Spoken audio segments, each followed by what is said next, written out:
नमस्कार साथियों, स्वागत है आपका हमारे YouTube चैनल एग्जामोफोबिया में। मैं धर्मेंद्र। जैसा कि आप लोग जानते हैं, विभिन्न संस्थानों के मॉडल टेस्ट पेपर हम लोग सॉल्व कर रहे हैं। तो इसी सीरीज में आज जो मॉडल टेस्ट पेपर लाए हैं वो दृष्टि IAS संस्थान का मॉडल टेस्ट संख्या 10 है। चलिए जरा इसको देखते हैं हम लोग।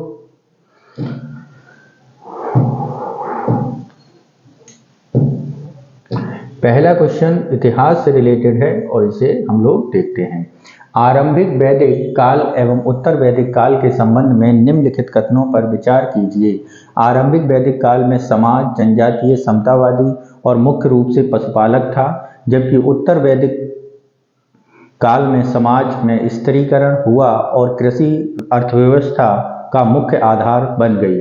आरंभिक वैदिक काल में इंद्र सबसे प्रमुख देवता थे, लेकिन उत्तर वैदिक काल में विष्णु और रुद्र को प्रमुखता प्राप्त हुई। तीसरा, आरंभिक वैदिक काल में राजनीति को क्षेत्रीय प्रकृति और वंशानुगत राजत्व का उदय हुआ, लेकिन लोकप्रिय सभाओं के पास महत्वपूर्ण शक्ति बनी रही। उपरोक्त कथनों में से कौन से कथन सही हैं? तो यहाँ पर यदि हम बात करें कौन कौन से कथन सही हैं, तो जैसा कि आप लोग जानते हैं, ये जो बात की जा रही है वो वैदिक पीरियड की बात की जा रही है। और इस वैदिक काल में के बारे में क्या कहा जा रहा है कि आरंभिक वैदिक काल में समाज जनजातीय, समतावादी, मुख्य रूप से पशुपालक था। बिल्कुल बात सही है, समतावादी भी था, ठीक है, और पशुपालक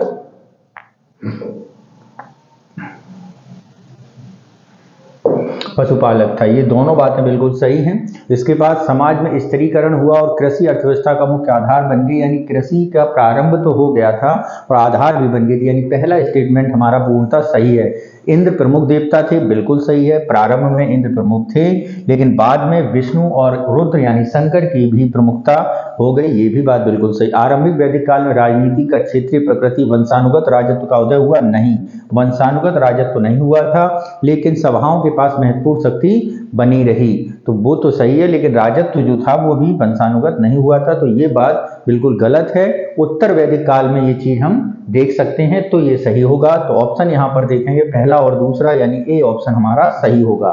नेक्स्ट चलते हैं क्वेश्चन नंबर 2 पर। क्या है क्वेश्चन नंबर 2, उसे देखते हैं। सप्त सिंधु नदियों के प्राचीन नामों एवं उनके वर्तमान समकक्षों के संदर्भ में निम्नलिखित पर विचार कीजिए। प्राचीन नाम और आधुनिक नाम: वितस्ता, चिनाब, अस्कनी, रावी, परुष्णी, सतलुज, बिपाशा, ब्यास। उपरोक्त में से कितने युग्म सही सुमेलित हैं? तो वितस्ता की अगर हम बात करें तो वितस्ता का आधुनिक नाम झेलम है। क्या नाम है इसका? झेलम है। ठीक है मित्रों, इसका क्या नाम है? झेलम। अभी भी मोटा है, थोड़ा और पतला करें इससे।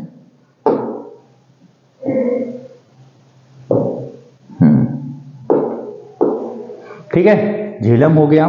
अस्कनी की अगर हम बात करें तो अस्कनी जो है वो चिनाब नाम से जानी जाती है। वर्तमान में इसका नाम क्या है? चिनाब नदी है। ठीक है। परसुनी के बारे में बात करें तो परसुनी जो नदी है, तो अगर हम उसके बारे में बात करें तो उसका नाम रावी है। क्या नाम है? रावी है। परसुनी, रावी। बिपाशा के बारे में यदि हम बात करें तो बिपाशा का नाम क्या है? बिपाशा का नाम ब्यास है। तो अगर हम यहाँ पर देखें कितने सही हैं, केवल एक सही है, तो ऑप्शन ए ही हमारा सही होगा। ठीक है। तो सतुद्री, अगर हम यहाँ पे देखें, इसका प्राचीन नाम सतुद्री है। सतलुज का क्या है? सतलुज का सतुद्री। ठीक है।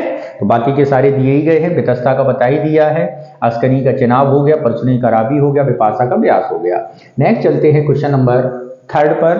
प्राचीन भारत में शहरीकरण के संदर्भ में निम्नलिखित कथनों पर विचार कीजिए। हड़प्पा सभ्यता को वर्तमान में प्रथम शहरीकरण माना जाता है, जिसकी विशेषता योजनाबद्ध शहर, एक समान माप एवं मोहरों का उपयोग है।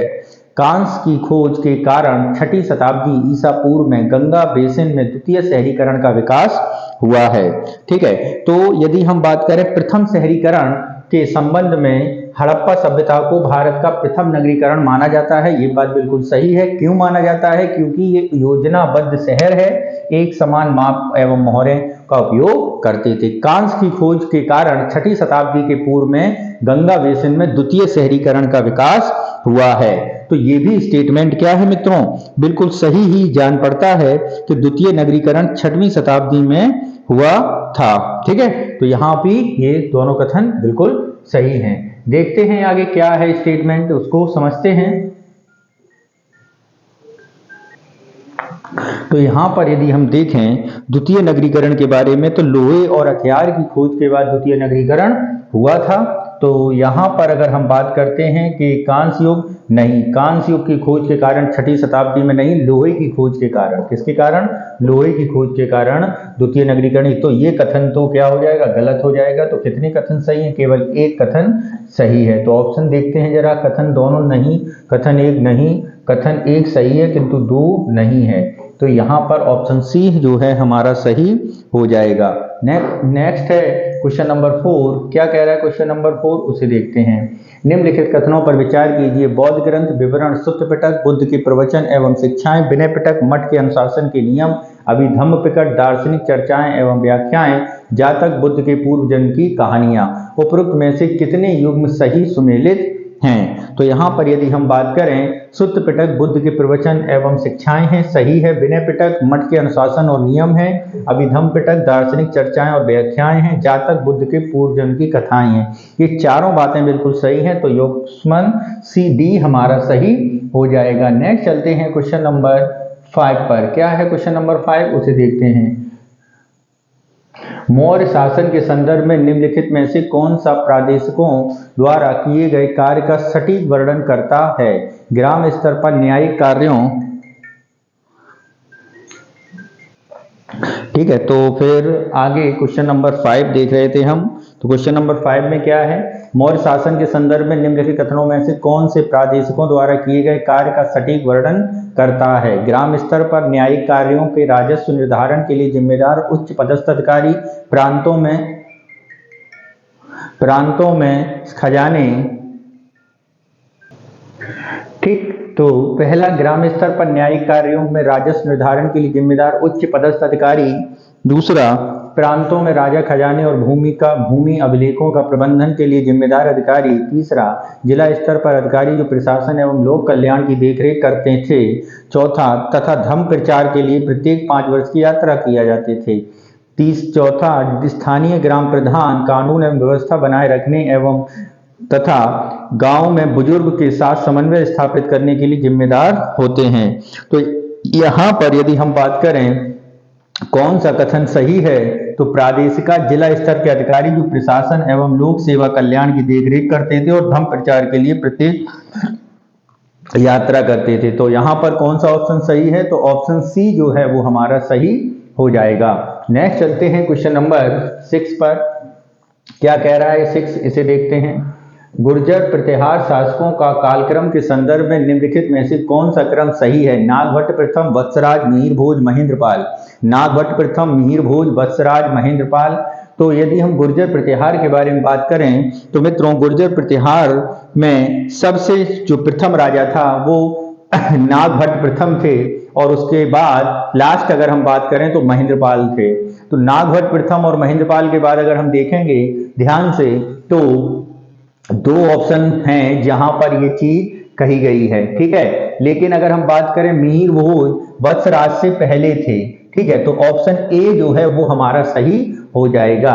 तो यहाँ पर क्या होगा, यहाँ पर ऑप्शन ए जो है हमारा सही हो जाएगा। नेक्स्ट चलते हैं क्वेश्चन नंबर 7। निम्नलिखित पर विचार कीजिए। अर्थशास्त्र, इंडिका, मुद्रा राक्षस, उपरोक्त में से किस ग्रंथ को मौर्य युग के बारे में जानकारी मिलती है।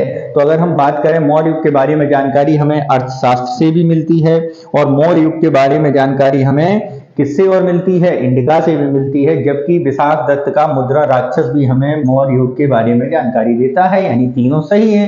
अर्थशास्त्र की बात करें तो कौटिल्य द्वारा लिखी गई है, इंडिका की बात करें तो आपके अगस्तीनियस के द्वारा लिखी गई है और मुद्रा राक्षस की बात करें तो विशाख दत्त के द्वारा लिखी गई है। तो ऑप्शन डी जो है हमारा सही हो जाएगा। नेक्स्ट चलते हैं क्वेश्चन नंबर 8 पर। निम्नलिखित में से किसने प्रसिद्ध तमिल महाकाव्य शिल्पाधिकारम की रचना की।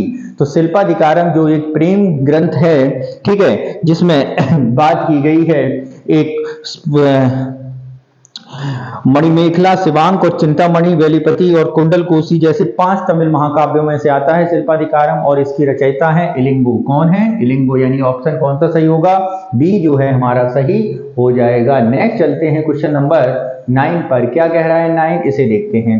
कुषाण वंश के संदर्भ में निम्नलिखित कथनों पर विचार कीजिए। कुषाण साम्राज्य प्रांतों में विभाजित था जिन पर महाक्षत्रप नामक अधिकारियों का शासन था। कुषाण शासकों ने अपनी देवीय वैधता और केंद्रीकृत सत्ता को स्थापित करने के लिए देवपुत्र, ईश्वर के पुत्र की उपाधि अपनाई।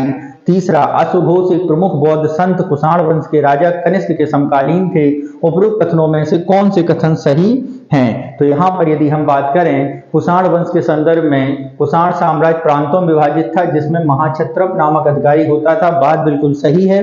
कुषाण शासकों ने अपनी देवीय विविधता, वैधता और केंद्रीकृत सत्ता को स्थापित करने के लिए देवपुत्र, ईश्वर के पुत्र की उपाधियां ली, ये भी सही है। अश्वघोष प्रमुख बौद्ध संत थे जो कुषाण वंश के राजा कनिष्क के समकालीन थे। चौथी बौद्ध संगति कराई थी इन्हीं ने, तो ये बात बिल्कुल सही है, यानी तीनों बातें सही हो जाएंगी। नेक्स्ट चलते हैं क्वेश्चन नंबर 10 पर। भारतीय सिक्कों के इतिहास के संदर्भ में निम्नलिखित कथनों पर विचार कीजिए। भारत में सबसे प्रारंभिक सिक्के जिन्हें पंचमार्क सिक्के कहा जाता है, मुख्यतः चांदी के बने होते थे और अक्सर अनियमित आकार के होते थे।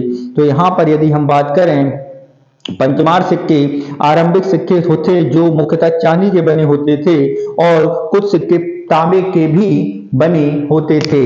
और अगर इनके आकार के बारे में बात करें तो ये सिक्के अनियमित आकार के होते थे और प्रतीक धातु चपटी और गोबलस में अंकित थी। तो यानी पहला कथन क्या है, बिल्कुल हमारा सही हो जाएगा। ठीक है, नेक्स्ट क्या बोला गया है उसको भी देखते हैं। कुषाण वंश में भारत में पहला राजवंश था जिसने अत्याधुनिक मात्रा में स्वर्ण सिक्के ढाले, जिन पर अक्सर शासकों के नाम, आकृतियां और के साथ साथ देवताओं के चित्र भी अंकित हैं। तो यहाँ पर यदि हम ये बात करें, कुषाण वंश पहला शासक था जिसने अत्यधिक सोने के सिक्के ढाले, ये बात बिल्कुल सही है, और चित्र भी अंकित करता था, ये भी बात बिल्कुल सही है। गुप्त वंश में स्वर्ण और तांबे के सिक्के प्रचुर मात्रा में पाए गए हैं और इस काल के समृद्धि को दर्शाते हैं, लेकिन चांदी के सिक्कों के साक्ष्य दुर्लभ हैं। तो यहाँ पर यदि हम बात करें गुप्त काल में जो सिक्कों की बात की गई है, तो जो तीसरा स्टेटमेंट है वो स्टेटमेंट कैसा है? तो मित्रों, तीसरे स्टेटमेंट के बारे में जो ये बात की गई है गुप्त सिक्कों से रिलेटेड, तो ये बात बिल्कुल सही नहीं है, क्योंकि गुप्त वंश में स्वर्ण और तांबे के सिक्के साक्ष्य दुर्लभ नहीं, चांदी के सिक्के के साक्ष्य आसानी से उपलब्ध हैं। ठीक है, प्योर स्वर्ण के सिक्के नहीं मिले हैं, तो ऑप्शन ए जो है वो हमारा सही हो जाएगा। नेक्स्ट चलते हैं क्वेश्चन नंबर 2 पर, 11 पर। क्या कह रहा है 11, इसे देखते हैं। खिलजी शासन के दौरान मंगोल आक्रमणों के संबंध में निम्नलिखित कथनों पर विचार कीजिए। अलाउद्दीन खिलजी के शासन के दौरान मंगोलों ने कई आक्रमण किए, जिनमें 1299 में कुतुब ख्वाजा के नेतृत्व में किया गया एक महत्वपूर्ण आक्रमण भी था, जिसे दिल्ली के बाहर खदेड़ दिया गया था। अलाउद्दीन खिलजी ने सीरी जैसे किलेबंद शहर की एक श्रृंखला के निर्माण किया और मंगोल आक्रमण की सुरक्षा के लिए स्थायी सैन्य शासन प्रणाली की स्थापना की। जलालुद्दीन खिलजी के शासनकाल के दौरान मंगोल ने सिंध एवं पंजाब पर अपना प्रभुत्व एवं नियंत्रण स्थापित करने की सफलता प्राप्त की। उपरोक्त कथनों में से कौन से कथन सही हैं? तो यहाँ पर यदि हम बात करें उपरोक्त कथनों में से कौन से कथन सही हैं, तो अलाउद्दीन के शासनकाल में 1299 में ये हमला हुआ था, इसमें दिल्ली के बाहर खदेड़ दिया था, ये बिल्कुल सही बात है, और यहीं पर मंगोलपुरी नामक एक शहर नगर बसाया था। दूसरा, सिरी में स्थायी बंदोबस्त किया गया था, यही भी बात बिल्कुल सही है, स्थायी सैन्य प्रशासन किया गया था।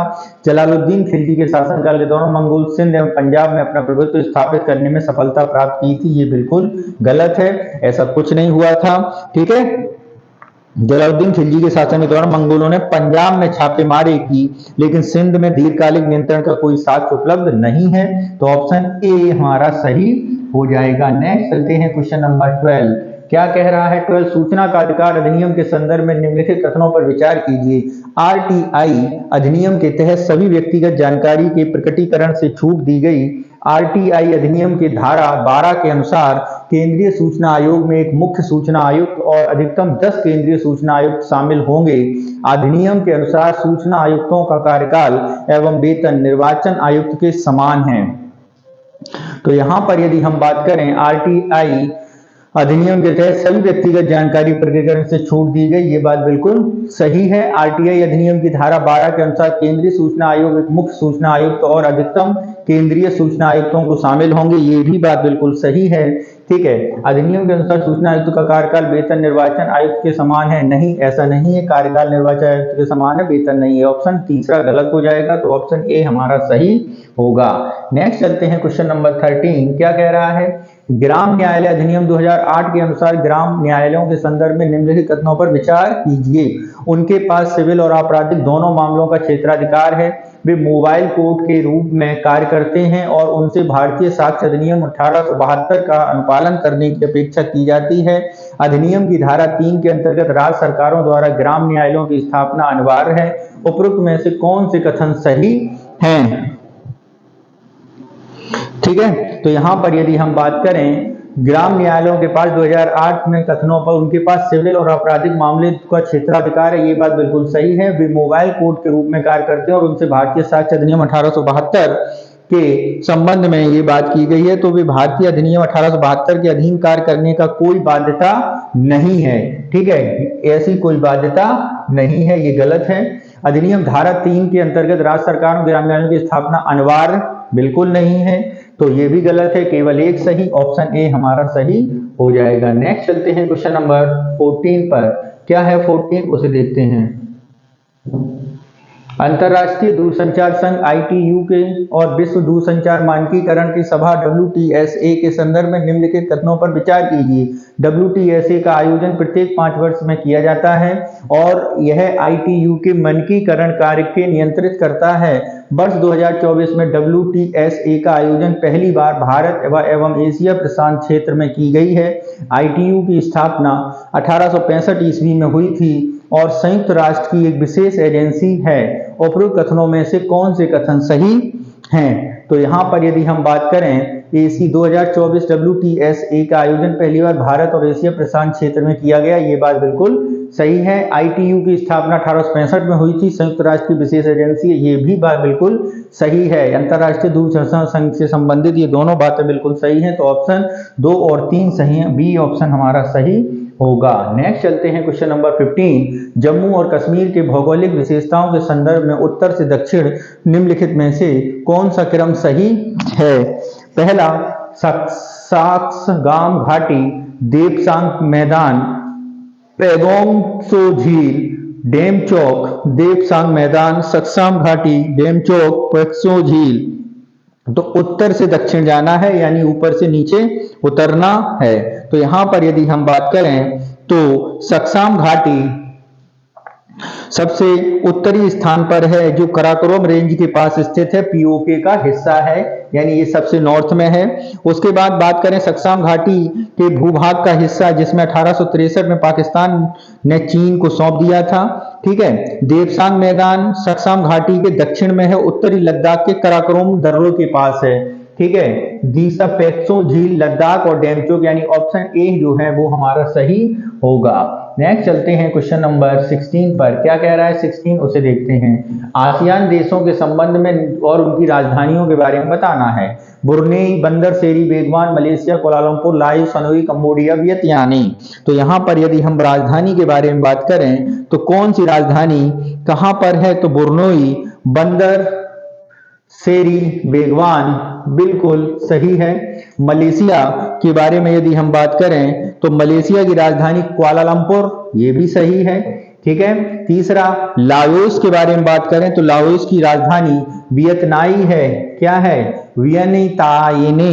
ठीक है, और अगर हम बात करते हैं कंबोडिया, तो कंबोडिया की राजधानी क्या है? नेम पन्हो है। क्या है? नेम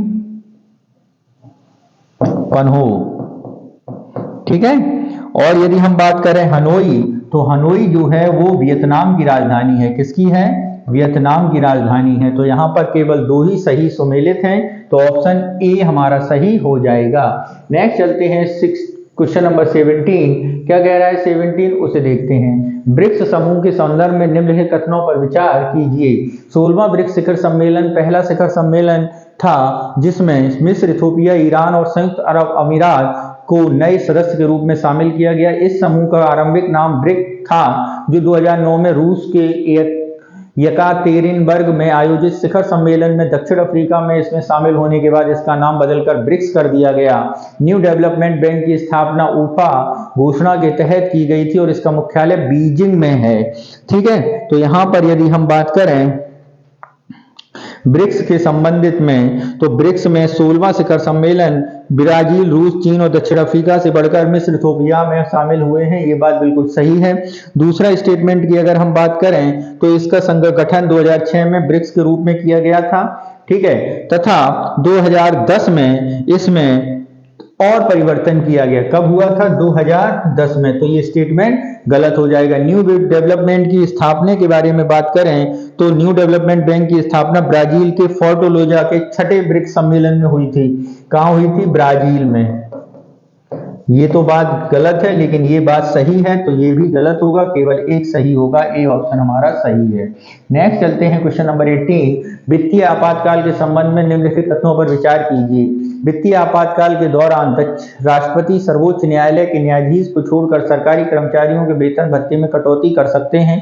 वित्तीय आपातकाल की घोषणा को 1 महीने के भीतर संसद की मंजूरी मिलनी चाहिए। एक बार राष्ट्रीय स्वीकृत वित्तीय आपातकाल अनिश्चित काल तक लागू रहता है जब तक कि राष्ट्रपति द्वारा इसे रद्द नहीं किया जाता। उपरोक्त में से कौन से कथन सही हैं? उपरोक्त में से कौन से कथन यहाँ पर सही हैं? तो यहाँ पर यदि हम बात करें तो एक स्वीकृति वित्तीय आपातकाल अनिश्चित काल तक लागू रहता है जब तक कि राष्ट्रपति द्वारा इसे रद्द न किया जाए, यही कथन सही है। ठीक है, तो यहीं पर ऑप्शन कौन सा सही होगा? सी ऑप्शन हमारा सही होगा। बाकी ये दोनों कथन गलत हैं। नेक्स्ट चलते हैं क्वेश्चन नंबर 19। क्या कह रहा है 19? इसे देखते हैं। संसदीय समितियों और उनकी भूमिकाओं के संबंध में निम्नलिखित युग्मों पर विचार कीजिए। समिति और भूमिका। सार्वजनिक उपक्रम समिति सार्वजनिक क्षेत्र के उपक्रमों में पीएसयूएस के प्रदर्शन की समीक्षा करता है। प्रकलन समिति व्यय प्रबंधन दक्षता में सुधार के तरीके सुझाता है। नियम समिति संसद में विभिन्न चर्चाओं के लिए समय आवंटित करता है। उपरोक्त में से कितने युग्म सही सुमेलित हैं? केवल एक, केवल दो, सभी तीन, कोई भी नहीं। तो यहां पर यदि हम बात करें सार्वजनिक उपक्रम समिति की स्थापना 1964 में कृष्ण मेनन समिति की सिफारिशों पर की गई थी। ठीक है, तो यहां पर यदि हम बात करें तो कृष्ण मेनन सिफारिशों की बात की गई तो सार्वजनिक उपक्रम समिति पीएसयू के प्रदर्शन की समीक्षा करता है। ठीक, तो यहां पर यदि हम बात करें तो ऑप्शन कौन सा सही है? तो पहला ऑप्शन बिल्कुल सही है। सार्वजनिक उपक्रम की समिति कृष्ण मेनन की अध्यक्षता की सिफारिश पर की गई थी। कब की गई थी? 1964 में। कब? कृष्ण मेनन। ठीक है, प्रकलन समिति व्यय प्रबंधन दक्षता में सुधार के तरीकों को सुझाता है। प्रकलन समिति व्यय दक्षता के तरीके को सुझाता है, ये भी बात बिल्कुल सही है। ठीक है, नियम समिति संसद में विभिन्न चर्चाओं के समय आवंटित करता है। क्या करता है? समय आवंटित करता है। नियम समिति के बारे में यदि हम बात करें तो संसदीय चर्चाओं के लिए समय आवंटित नहीं करता। यह सदन में प्रक्रियाओं और व्यवसायों के संचालन के नियम बनाता है। समय आवंटित नहीं करता है, नियम बनाता है प्रक्रिया का। तो ये गलत हो जाएगा, केवल दो सही। बी ऑप्शन हमारा सही हो जाएगा। नेक्स्ट चलते हैं क्वेश्चन नंबर 20 पर। क्या कह रहा है 20? उसे देखते हैं। राज्यपाल की विधायी शक्तियों के संदर्भ में निम्नलिखित कथनों पर विचार कीजिए। राज्यपाल धन विधेयक को राष्ट्रपति के विचारार्थ सुरक्षित रख सकते हैं। राज्यपाल धन विधेयक के मामले को छोड़कर किसी विधेयक को विधानमंडल द्वारा पुनर्विचार के लिए वापस कर सकता है। किसी विधेयक को राष्ट्रपति के लिए आरक्षित रखने के संबंध में राज्यपाल को विवेकाधिकार को संविधान में स्पष्ट रूप से परिभाषित किया गया है। उपरोक्त में से कौन सा कथन सही है? तो यहाँ पर यदि हम बात करें राज्यपाल धन विधेयक राष्ट्रपति के विचार सुरक्षित रख सकते हैं, तो राज्यपाल धन विधेयक को राष्ट्रपति के विचार सुरक्षित रख सकते हैं। तो आर्टिकल 200 में राज्यपाल को अधिकार दिया है कि अगर वो धन विधेयक को उपयुक्त समझे तो राष्ट्रपति के विचार सुरक्षित रख सकता है। बिल्कुल सही है। राज्यपाल धन विधेयक के मामले में छोड़कर किसी भी विधेयक को विधानमंडल द्वारा पुनर्विचार के लिए वापस कर सकता है, ये बात भी बिल्कुल सही है। तीसरा, किसी विधेयक को राष्ट्रपति के लिए आरक्षित रखने के संबंध में राज्यपाल के विवेकाधिकार संविधान में स्पष्ट रूप से परिभाषित किया गया, ऐसी बात स्पष्ट रूप से परिभाषित नहीं की गई है। ठीक है, विवेकाधिकार के अनुसार अनुच्छेद 200 के अंतर्गत रखता है। तो ऑप्शन बी हमारा यहाँ पर सही हो जाएगा। नेक्स्ट चलते हैं क्वेश्चन नंबर 20, मूल संरचना के सिद्धांत के संबंध में निम्नलिखित कथनों पर विचार कीजिए। अनुच्छेद 368 के तहत संसद में संशोधन शक्ति सीमित कर सकता है। ठीक है, यह स्पष्ट रूप से सभी मूल अधिकारों को संवैधानिक संशोधनों द्वारा परिवर्तित करने में संरक्षण प्रदान करता है। तो यहां पर यदि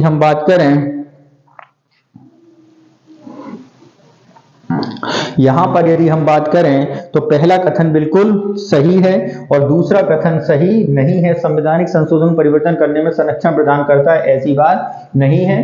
ठीक है, नेक्स्ट क्या बोला गया है उसे देखते हैं।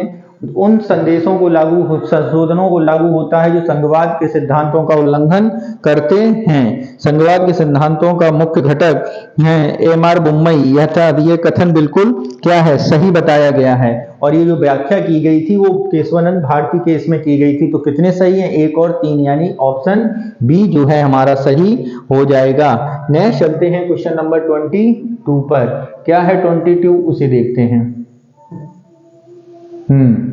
कथन 1, केंद्रीय सतर्कता आयोग सीबीसी के पास केंद्रीय अन्वेषण ब्यूरो सीबीआई द्वारा की जाने वाली भ्रष्टाचार संबंधी जांच पर पर्यवेक्षी शक्तियां प्राप्त हैं।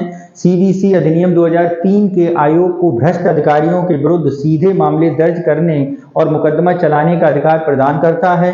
उपयुक्त कथनों के संबंध में निम्नलिखित में से कौन सा कथन सही है? तो यहाँ पर यदि हम बात करें, दूसरा कथन सही नहीं है। सीबीसी अधिनियम 2003 के अनुयोग में भ्रष्ट अधिकारियों के लिए चलाने का जो प्रावधान वो यहाँ पर नहीं दिया गया है। संथानम समिति की सिफारिश पर ऐसा किया गया था, न कि इस पे 3 में। ठीक है, तो कथन 1 सही है, दूसरा नहीं, ऑप्शन सी हमारा सही होगा। नेक्स्ट चलते हैं क्वेश्चन नंबर 23 पर। क्या है, भारत के राष्ट्रपति की शक्तियों के संदर्भ में निम्नलिखित कथनों पर विचार कीजिए। राष्ट्रपति केवल तभी अध्यादेश जारी कर सकते हैं जब संसद सत्र में ना हो। राष्ट्रपति को अध्यादेश बनाने की शक्ति संसद की विधायी शक्तियों के समतुल्य है। संविधान में स्पष्ट रूप से उल्लेख किया गया है कि अध्यादेश कितने अधिकतम समय तक प्रभावी रह सकता है। उपरोक्त में से कौन सा कथन सही है? तो यहाँ पर यदि हम बात करें, उपरोक्त में से ये तीनों कथन बिल्कुल सही हैं। ऑप्शन डी जो है वो हमारा सही हो जाएगा। नेक्स्ट चलते हैं क्वेश्चन नंबर 24, भारत के नियंत्रक एवं महालेखा परीक्षक के संबंध में निम्नलिखित कथनों पर विचार कीजिए।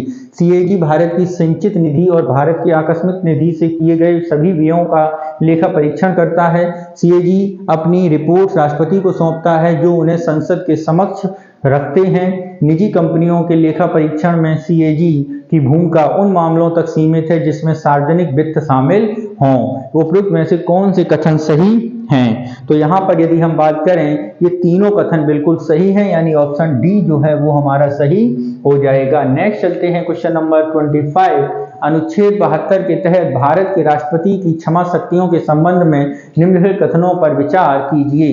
राष्ट्रपति सैन्य न्यायालय द्वारा दंडित किए जाने के मामलों में क्षमा प्रदान कर सकते हैं। राष्ट्रपति को राज्य कानून के तहत अपराधों के क्षमा, लघुकरण, परिहार और प्रलंबन करने का अधिकार है। राष्ट्रपति द्वारा क्षमादान शक्ति का प्रयोग पर न्यायिक समीक्षा का दायरा प्रक्रियागत उल्लंघनों तक सीमित है। उपरोक्त में से कौन से कथन सही हैं? तो यहाँ पर यदि हम बात करें, उपरोक्त में से पहला और तीसरा कथन सही है, जबकि दूसरा कथन सही नहीं है, यानी ऑप्शन ए हमारा सही हो जाएगा। नेक्स्ट चलते हैं क्वेश्चन नंबर 26, भारत में न्यायिक समीक्षा की अवधारणा के संबंध में निम्नलिखित कथनों पर विचार कीजिए। संविधान के अनुच्छेदों 13 में न्यायिक समीक्षा के स्पष्ट उल्लेख है। इसका विस्तार विधायी एवं प्रशासनिक दोनों प्रकार की कार्रवाइयों तक है। न्यायिक समीक्षा सर्वोच्च न्यायालय को संविधान के मूल ढांचे का उल्लंघन करने वाले संवैधानिक संशोधनों को रद्द करने की अनुमति प्रदान करता है। ठीक है, तो यहाँ पर यदि हम बात करें तो ये कौन कौन सी बातें सही हैं? तो न्यायिक समीक्षा भारत के संवैधानिक शासन की आधारशिला है, जो संविधान के अनुच्छेद 13 में निहित है। यह न्यायपालिका को संविधान के विशेष रूप से मूल अधिकारों में बात करता है। तो पहला कथन तो बिल्कुल सही है। इसका विस्तार विधायी और प्रशासनिक दोनों प्रकार की कार्रवाइयों तक सीमित है, ये भी बात बिल्कुल सही है। ठीक है, न्यायिक समीक्षा संविधान के मूल ढांचों को उल्लंघन के बारे में संवैधानिक संशोधन की अनुमति प्रदान करता है, ये तीनों बातें बिल्कुल सही हैं। आगे देखते हैं उपरोक्त में से कितने कथन सही हैं। 1 2 3 यानी ऑप्शन डी जो है वो हमारा सही हो जाएगा। क्या हो जाएगा? डी ऑप्शन हमारा सही हो जाएगा। नेक्स्ट चलते हैं क्वेश्चन नंबर 27। क्या कह रहा है 27? उसे देखते हैं। निम्नलिखित कथनों पर विचार कीजिए। क्या विचार है? 73वें संविधान संशोधन अधिनियम में गांव स्तर पर प्रत्येक पंचायत में ग्राम सभा की स्थापना का प्रावधान किया गया है। ग्राम सभा एक गांव की सभा के रूप में कार्य करती है जिसमें पंचायत क्षेत्र के सभी पंजीकृत मतदाता निर्णय लेने में शामिल होते हैं। उपरोक्त कथनों में से निम्नलिखित में से कौन से सही हैं? तो यहां पर यदि हम बात करें, ये दोनों कथन बिल्कुल सही हैं और पहला कथन की व्याख्या दूसरा कथन कर रहा है, यानी ऑप्शन ए हमारा सही हो जाएगा। नेक्स्ट चलते हैं क्वेश्चन नंबर 28 पर। संघ लोक सेवा आयोग यूपीएससी के संबंध में निम्नलिखित कथनों पर विचार कीजिए। अनुशासनात्मक मामलों में यूपीएससी की सलाह सरकार पर बाध्यकारी होती है। दूसरा, सर्वोच्च न्यायालय में जांच रिपोर्ट प्राप्त होने के बाद ही राष्ट्रपति यूपीएससी के किसी सदस्य को सिद्ध कदाचार के आधार पर हटा सकते हैं। तीसरा, यूपीएससी अपनी वार्षिक रिपोर्ट राष्ट्रपति को प्रस्तुत करती है जिसे बाद में संसद के समक्ष प्रस्तुत किया जाता है। तो ये बातें अगर हम देखें तो पहली बात छोड़कर दोनों बातें बिल्कुल सही हैं। अनुशासनात्मक मामलों में सलाह सरकार पर बाध्यकारी होती है, नहीं होती है, जबकि 2 और 3 बातें बिल्कुल सही हैं। ऑप्शन बी जो है हमारा सही हो जाएगा। नेक्स्ट चलें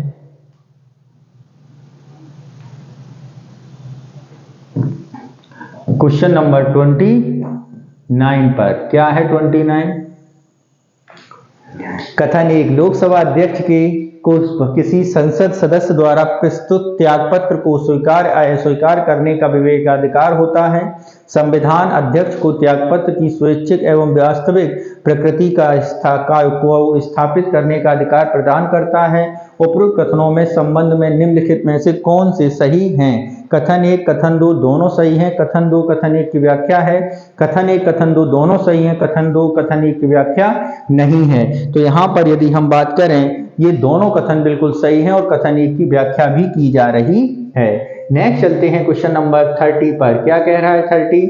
भारत में मूल कर्तव्यों के संबंध में निम्नलिखित कथनों पर विचार कीजिए। इन्हें स्वर्ण सिंह समिति की सिफारिशों पर 42वें संविधान संशोधन अधिनियम 1976 के द्वारा सम्मिलित किया गया था। ये बात बिल्कुल क्या है? सही है, ऐसा ही किया गया था। दूसरा, वे मूल कर्तव्य द्वारा कानून द्वारा प्रवर्तनीय है और इनके उल्लंघन पर दंड आरोपित किया जा सकता है, ऐसा नहीं है, अप्रवर्तनीय है और उन्हें दंड नहीं दिया जाता है। मूल कर्तव्य तत्कालीन सोवियत संघ के संविधान से प्रेरित है, ये सही है। 1 और 3 यानी ऑप्शन ए हमारा सही होगा। नेक्स्ट चलते हैं क्वेश्चन नंबर 31।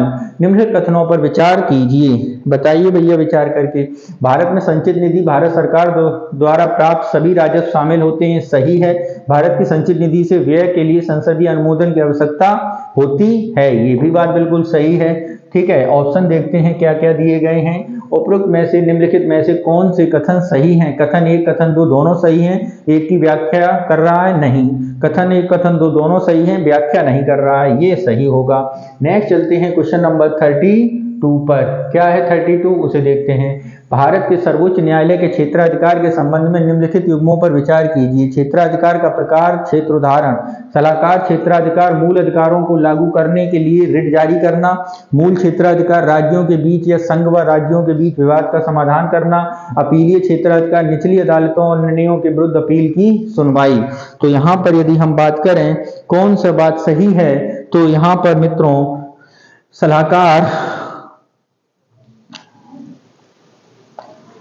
सलाहकार मूल अधिकारों को लागू करने के लिए रिट जारी करना, ये सलाहकार संबंधी क्षेत्राधिकार नहीं है। ये अगर हम बात करें सलाह कानूनी क्षेत्राधिकार नहीं, बल्कि ये उनका बाध्यकारी सलाहकारी क्षेत्राधिकार 143 में दिया गया है। ठीक है, नेक्स्ट है मूल क्षेत्राधिकार राज्यों और के बीच, संघ और राज्यों के बीच विवाद, ये बात बिल्कुल सही है। अपीलीय क्षेत्राधिकार निचली अदालतों के विरुद्ध, ये 3 दोनों सही है, यानी ऑप्शन जो बी है हमारा वो सही होगा। कौन सा ऑप्शन सही होगा? बी ऑप्शन हमारा सही होगा। नेक्स्ट चलते हैं क्वेश्चन नंबर 33 पर। क्या कह रहा है 33? हाल ही में खबरों में रही एनाकोंडा रणनीति किससे संबंधित है? एनाकोंडा यूक्रेन से रूस सैन्य रणनीति, पूर्वी यूरोप नाटो के क्षेत्र रक्षा रणनीति, हिंद महासागर की समुद्री सुरक्षा नीति, ताइवान के प्रति चीन की रणनीतिक दृष्टिकोण। तो यहाँ पर यदि हम बात करें ताइवान के प्रति चीन का रणनीतिक दृष्टिकोण, ऑप्शन डी हमारा सही होगा। फिलाडेल्फिया कॉरिडोर जो हाल ही में समाचारों में रहा हुआ है, इजराइल और जॉर्डन को जोड़ने वाला व्यापार मार्ग, मिस्र तथा गाजी की सीमा पर एक असैन्यकृत सीमा क्षेत्र, तेल परिवहन के लिए भूमध्य सागर में एक समुद्री गलियारा, लेबनान एवं इजराइल के बीच विवादित क्षेत्र। तो यहाँ पर यदि हम बात करें तो यह है मिस्र के साथ गाजा सीमा में असैन्यकृत सीमा क्षेत्र। नेक्स्ट चलते हैं क्वेश्चन नंबर 35 पर। क्या है 35, उसे देखते हैं। अर्थशास्त्र के नोबेल पुरस्कार के संबंध में निम्नलिखित कथनों पर विचार कीजिए। अर्थशास्त्र श्रेणी का नोबेल पुरस्कार प्रत्येक वर्ष नॉर्वेजियन नोबेल समिति द्वारा प्रदान किया जाता है। ओके, आगे वर्ष 2024 में अर्थशास्त्र का नोबेल पुरस्कार बैंकों में वित्तीय संकटों की शोध के लिए दिया गया। ओके, अमर्त्य सेन 1998 में अमर्त्य सेन को अर्थशास्त्र के लिए नोबेल पुरस्कार प्रदान करने वाले प्रथम भारतीय थे। तो अर्थशास्त्र के बारे में यदि हम बात करें, अर्थशास्त्र नोबेल पुरस्कार आधिकारिक तौर पर अल्फ्रेड नोबेल समिति की आर्थिक विज्ञान सेविंग्स रिक्स बैंक पुरस्कार के रूप में जाना जाता है। Royal Swedish academy of sciences द्वारा प्रदान किया जाता है, न कि नॉर्वेजियन नोबेल समिति के द्वारा। गलत। 2024 में अर्थशास्त्र का नोबेल पुरस्कार बैंकों के वित्तीय संकट के लिए दिया गया था। तो 24 में संस्थाओं के गठन और समृद्धि के प्रभाव के लिए दिया गया था, न कि इसके लिए। तो ये भी गलत। अमर्त्य सेन 1998 में अमर्त्य सेन को दिया गया, ये बात बिल्कुल सही है। यानी ऑप्शन कौन सा सही होगा? तीसरा सही होगा, सी ऑप्शन हमारा सही है। नेक्स्ट चलते हैं क्वेश्चन नंबर 36 पर। क्या कह रहा है 36, इसे देखते हैं।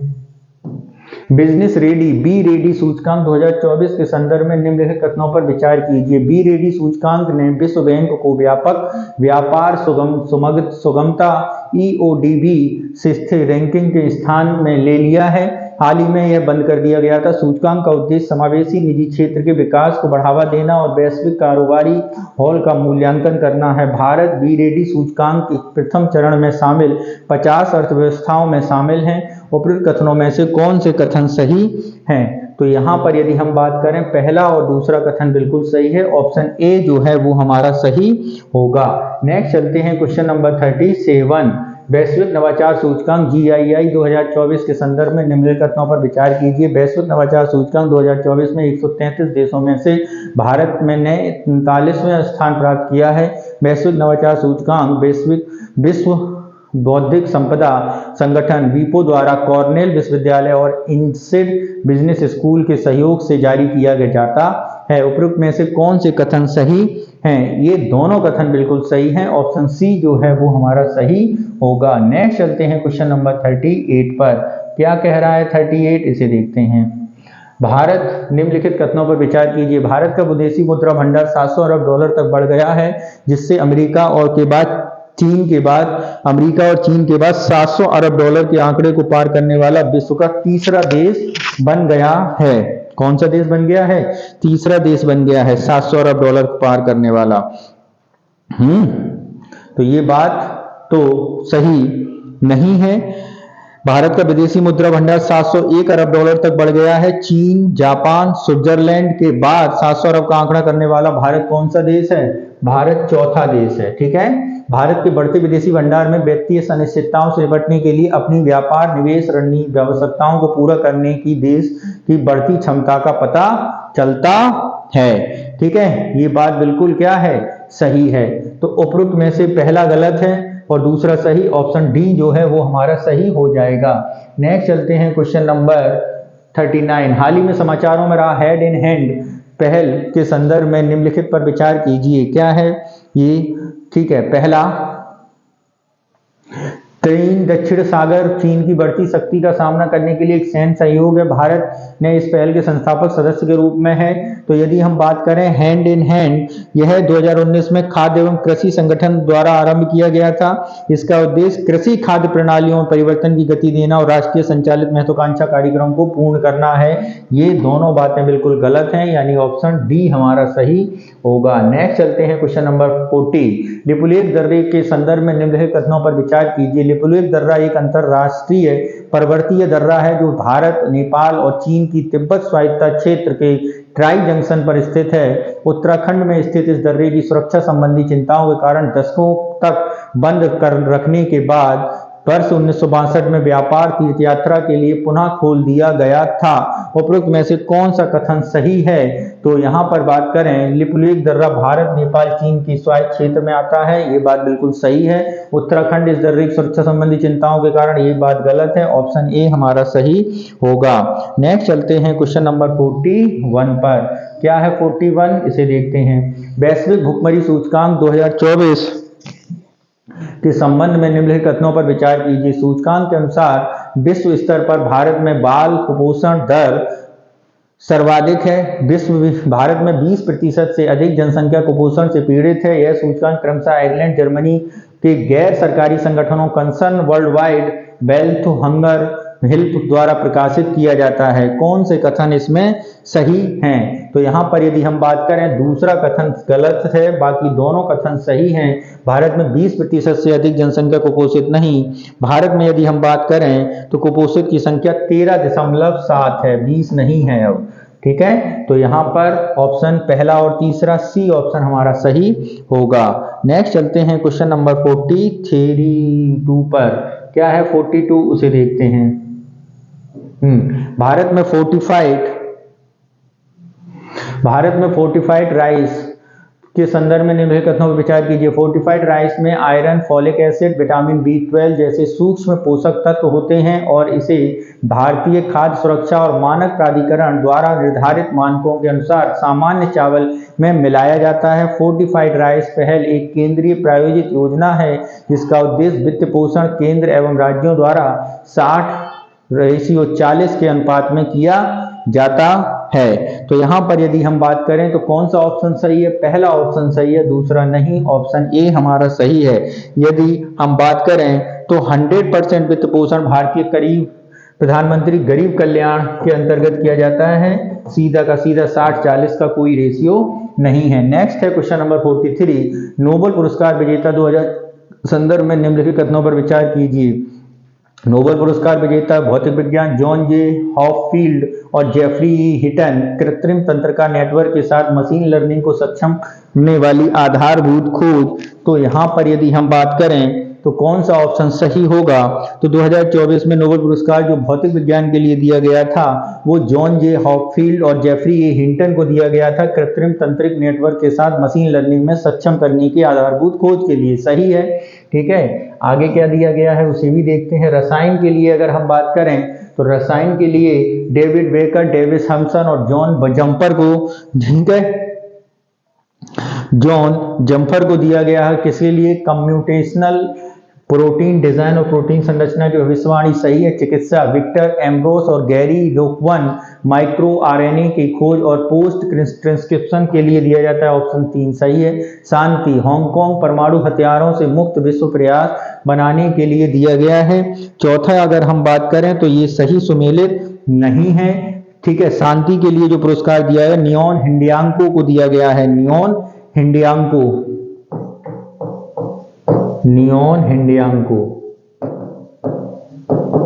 ठीक है। तो यहां पर 3 सुमेलित हैं, ऑप्शन सी हमारा सही हो जाएगा। नेक्स्ट चलते हैं क्वेश्चन नंबर 44 पर। निम्नलिखित में से किसे भारत जैन कार्यक्रम के उद्देश्य के रूप में सटीक वर्णन किया जा सकता है? तो पहला क्या है? वैश्विक आर्थिक विकास के लिए कृत्रिम बुद्धिमत्ता में अंतर्राष्ट्रीय सहयोग को बढ़ावा देना। बी, भारतीय जनसंख्या के जीनोम मैपिंग के विशेष रूप से केंद्रीय वाणिज्यिक और AI अनुसंधान क्षेत्र की स्थापना करना। सी, डेंगू और HIV के लिए स्वदेशी रूप से वैक्सीन विकास के लिए जनरेटिव AI मॉडल विकसित करना। भारतीय भाषाओं में सांस्कृतिक संरक्षण और सामाजिक समानता पर ध्यान केंद्रित करते जनरेटिव AI के माध्यम से सार्वजनिक सेवा वितरण और क्रांतिकारी बदलाव लाना और नागरिक सहभागिता को बढ़ावा देना। यानी ऑप्शन डी जो है हमारा सही हो जाएगा। नेक्स्ट चलते हैं question number 45। Atoms for food के संबंध में निम्नलिखित कथनों पर विचार कीजिए। से कृषि संगठन FAO अंतर्राष्ट्रीय परमाणु ऊर्जा संगठन द्वारा संयुक्त रूप से लॉन्च किया गया है। ओके, आगे क्या है? इसका उद्देश्य पारंपरिक कृषि पद्धतियों को परिवर्तन लाने के लिए विकिरण फॉलआउट, रेडियो न्यूक्लियोइड तकनीक और बांझ कीट तकनीक जैसी परमाणु प्रौद्योगिकियों पर ध्यान केंद्रित करना है। तो यहाँ पर यदि हम बात करें, ये दोनों बातें क्या हैं, बिल्कुल सही हैं। ठीक है, पहली बात और दूसरी बात दोनों बिल्कुल क्या हैं, सही हैं। ठीक है, दूसरी, ठीक, नेक्स्ट क्या इसमें ऑप्शन दिया गया है, कोनो, यानी ऑप्शन सी हमारा सही है। नेक्स्ट चलते हैं क्वेश्चन नंबर 46, क्या है, लद्दाख मेजर एटमॉस्फेरिक चेरनेकोव एक्सपेरिमेंट वेधशाला के संदर्भ में कथनों पर विचार कीजिए। विश्व का सबसे बड़ा इमेजिंग चेरनेकोव दूरबीन है। एमईसीई वेधशाला का प्राथमिक उद्देश्य उच्च ऊर्जा वाली गामा किरणों को अवलोकन करना है ताकि ब्रह्मांड में सर्वाधिक ऊर्जावान परिघटनाओं जैसे सुपरनोवा, ब्लैक होल, गामा किरणों का विस्फोटों को समझा जा सके। इसे भाभा परमाणु अनुसंधान केंद्र बार्क द्वारा अन्य भारतीय एजेंसियों के सहयोग से स्वदेश से निर्मित किया गया था। तो यहाँ पर यदि हम बात करें, पहला गलत है और दूसरा तीसरा सही, ऑप्शन बी हमारा सही हो जाएगा। नेक्स्ट चलते हैं क्वेश्चन नंबर 47, राइज मिशन के संबंध में निम्नलिखित कथनों पर विचार कीजिए। राइज मिशन वर्ष 2030 तक अंतरिक्ष मलबे को न्यूनतम करने में नासा के जीरो डेब्रिस अप्रोच का हिस्सा है। इसका लक्ष्य इन ऑर्बिट सर्विसिंग के माध्यम से भू स्थिर उपग्रहों के परिचालन जीवन को बढ़ाने क्षमता का प्रदर्शन करना और डॉकिंग और कक्षा प्रबंधन शामिल है। उपरोक्त कथनों में से कौन से कथन सही हैं? तो यहां पर देखते हैं कौन सा कथन सही है। क्वेश्चन नंबर 47 में संबंध में ये दोनों कथन बिल्कुल सही हैं। नेक्स्ट चलते हैं क्वेश्चन नंबर 48, भारतीय संविधान के अनुच्छेद 371 के तहत मणिपुर के लिए विशेष प्रावधानों के संदर्भ में निम्नलिखित कथनों पर विचार कीजिए। मणिपुर राज्यपाल को पहाड़ी क्षेत्र में निर्वाचित सदस्यों से मिलकर मणिपुर विधानसभा की एक समिति बनाने का अधिकार है। ठीक है, ये बात बिल्कुल गलत है, ऐसा कोई प्रावधान नहीं है। ठीक है, पहाड़ी क्षेत्रों में प्रतिनिधित्व किया गया, विधायी मामलों में पहाड़ी क्षेत्रों के हितों के प्रतिनिधित्व के लिए किया गया है। दूसरा कथन क्या है, केंद्र सरकार मणिपुर के पहाड़ी प्रशासन संबंध में राज्य सरकार को निर्देश जारी करने का अधिकार है। तो ये बात बिल्कुल सही है, राज्य सरकार को अधिकार है, यानी ऑप्शन बी जो है हमारा सही हो जाएगा। नेक्स्ट चलते हैं क्वेश्चन नंबर 49, भारतीय संविधान के आधिकारिक प्रावधानों और 8वीं अनुसूची के संदर्भ में निम्नलिखित कथनों पर विचार कीजिए। 8वीं अनुसूची मूलतः 14 भारतीय भाषाओं में सूचीबद्ध है, लेकिन क्रमिक संवैधानिक संशोधनों के कारण इसको दायरा बढ़कर 22 हो गया है। सिंधी भाषा को 92 में 2003 में 8वीं सूची में शामिल किया गया था। तो यहाँ पर यदि बात करें, दूसरा स्टेटमेंट गलत है, पहला सही है, ऑप्शन ए हमारा सही होगा, क्योंकि जो सिंध भाषा है वो 21वें संविधान संशोधन से 1968 में ही शामिल की गई थी, 1967। नेक्स्ट चलते हैं क्वेश्चन नंबर 50 पर, क्या कह रहा है 50, इसे देखते हैं। भारत में केंद्र शासित प्रदेशों में प्रशासन के संदर्भ में निम्नलिखित कथनों पर विचार कीजिए। राष्ट्रपति किसी पड़ोसी राज्य के राज्यपाल को केंद्र शासित प्रदेश को प्रशासक नियुक्त कर सकता है और इस पद पर राज्यपाल राज्य मंत्रिपरिषद की स्वतंत्र रूप से कार्य करता है। दिल्ली विधानसभा में सार्वजनिक व्यवस्था, पुलिस और भूमि का अलावा जो विशेष रूप से संसद के लिए आरक्षित हैं, राज्य सूची में सभी मामलों पर कानून का अधिकार है। तो यहाँ पर यदि हम बात करें, ये दोनों स्टेटमेंट बिल्कुल सही हैं, ऑप्शन सी हमारा सही होगा। नेक्स्ट चलते हैं क्वेश्चन नंबर 51, क्या है 51, भारतीय संविधान की 10वीं अनुसूची के संदर्भ में निम्नलिखित कथनों पर विचार कीजिए। किसी विधानमंडल में मनोनीत सदस्य अयोग्य घोषित कर दिया जाता है। यह पद अपने पद ग्रहण करने की तिथि के 6 महीने के बाद किसी सार्वजनिक दल में शामिल हो जाता है। 91वें संविधान संशोधन अधिनियम 2003 के विधायी दल में विभाजन के विलय करने दोनों मामलों में अयोग्यता से छूट प्रदान करने वाले प्रावधान को समाप्त कर दिया जाता है। तो यहाँ पर यदि हम बात करें कौन सा कथन सही है, दूसरा कथन गलत है, पहला सही है, ऑप्शन ए हमारा सही होगा। नेक्स्ट चलते हैं क्वेश्चन नंबर 52, भारतीय संविधान के अनुच्छेद 32 के और 2026 के अंतर्गत रिट क्षेत्राधिकारों के संदर्भ में निम्नलिखित कथनों पर विचार कीजिए। सर्वोच्च न्यायालय का रिट क्षेत्राधिकार उच्च न्यायालय की तुलना में व्यापक है, क्योंकि इसमें मूल एवं सामान्य दोनों विधिक अधिकार शामिल हैं। चंद्र कुमार मामले 1997 में सर्वोच्च न्यायालय के निर्णय के अनुसार उच्च न्यायालय और सर्वोच्च न्यायालय दोनों का रिट क्षेत्राधिकार संविधान के मूल ढांचे का हिस्सा हैं। तो यहाँ पर यदि हम बात करें कौन सा कथन सही है, दूसरा कथन सही है, पहला गलत, ऑप्शन बी हमारा सही होगा। नेक्स्ट क्वेश्चन नंबर 53, जनहित याचिका PIL के संदर्भ में भारत में समाज के हाशिए पर स्थित और वंचित वर्गों के लिए न्याय तक पहुंच बढ़ाने के लिए आरंभ की गई एक कानूनी व्यवस्था। 2, जनहित याचिका किसी भी लोक हितैषी नागरिक को बंधुआ मजदूर, दंगा पीड़ितों, पुलिस उत्पीड़न और पीड़ित लोगों को सहित अन्य अधिकारों को लागू करने के लिए न्यायालय में याचिका दायर करने की अनुमति प्रदान करता है। तो यहाँ पर यदि हम बात करें, पहला स्टेटमेंट बिल्कुल सही है और दूसरे की व्याख्या की जा रही है, यानी दोनों बातें बिल्कुल सही हैं। तो यहाँ पर ऑप्शन कौन सा सही होगा, ए हमारा सही हो जाएगा। नेक्स्ट चलते हैं क्वेश्चन नंबर 54, 97वें संविधान संशोधन अधिनियम 2011 के संबंध में निम्नलिखित कथनों पर विचार कीजिए। इसने सहकारी समितियां बनाने के अधिकार को अनुच्छेद 19(1)(c) के तहत मूल अधिकार में स्थापित किया है। इसके सहकारी समितियों को बढ़ावा देने के लिए राज्य नीति निर्देशक सिद्धांत के अनुच्छेद 42 में स्थापित किया गया। राज्य विधानमंडल प्रासंगिक विशेषज्ञता वाले सदस्यों को सहज चयन प्रावधान कर सकता है, लेकिन ऐसे सदस्यों को सहकारी समिति मत देने या पद धारण करने की अनुमति नहीं है। तो यहाँ पर यदि हम बात करें तो कथन पहला और तीसरा सही है, दूसरा सही नहीं है। ऑप्शन सी जो है वो हमारा सही हो जाएगा। नेक्स्ट चलते हैं क्वेश्चन नंबर 55, भारत में चुनाव सुधारों के संबंध में निम्नलिखित कथनों पर विचार कीजिए। दिनेश गोस्वामी समिति 1990 के चुनावों के लिए वित्त पोषण आरंभ करने पर ध्यान केंद्रित किया गया। 61वें संविधान संशोधन अधिनियम 1988 के तहत आम चुनावों में मतदान की आयु 21 से घटाकर 18 कर दी गई, सही है। आम चुनाव में इलेक्ट्रॉनिक वोटिंग मशीन 1999 में पूर्ण पैमाने पर प्रयोग किया जाने लगा था। तो यहाँ पर यदि हम बात करें, पहला गलत है, दूसरा तीसरा सही है, ऑप्शन बी हमारा सही होगा। ठीक है, दिनेश गोस्वामी जो समिति बनाई गई थी वो दिनेश गोस्वामी समिति नहीं बल्कि इंद्रजीत गुप्ता समिति थी। ठीक है, इंद्रजीत गुप्ता समिति। नेक्स्ट चलते हैं क्वेश्चन नंबर 56 पर। क्या है 56 उसे देखते हैं। भारत में शहरी शासन प्रणाली के संबंध में निम्नलिखित कथनों पर विचार कीजिए। 74वें संविधान संशोधन अधिनियम द्वारा संविधान में किया गया 9A और 12वीं अनुसूची में की गई। ठीक है, वर्ष 1954 में स्थापना के बाद ही केंद्रीय स्थानीय स्वशासन के परिषद के सदस्य प्रहरी और ग्रामीण स्थानीय स्वशासन संबंधी कार्य करती रही है। राज्य विधानमंडल नगरपालिका के संसद सदस्यों के विधानमंडल सदस्यों के प्रतिनिधित्व का प्रावधान करने का अधिकार है, लेकिन ऐसे सदस्य नगरपालिका की बैठकों में मतदान नहीं कर सकते। तो यहाँ पर यदि हम बात करें कौन सा कथन सही है, पहला और तीसरा सही, दूसरा सही नहीं है। ऑप्शन बी हमारा सही हो जाएगा।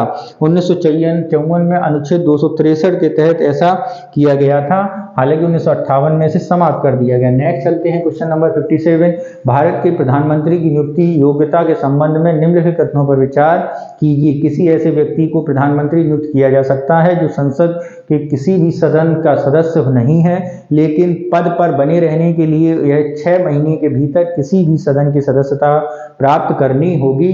वर्तमान में केवल इंदिरा गांधी ही राज्यसभा की सदस्य रहते हुए प्रधानमंत्री पद पर आसीन हुई हैं। तो यहाँ पर यदि हम बात करें ऐसा नहीं है, मनमोहन सिंह भी राज्यसभा के सदस्य रहते हुए प्रधानमंत्री बने हैं, केवल पहला सही है, ऑप्शन ए हमारा सही होगा। नेक्स्ट, भारतीय राज्य विधान परिषद के संबंध में निम्नलिखित कथनों पर विचार कीजिए।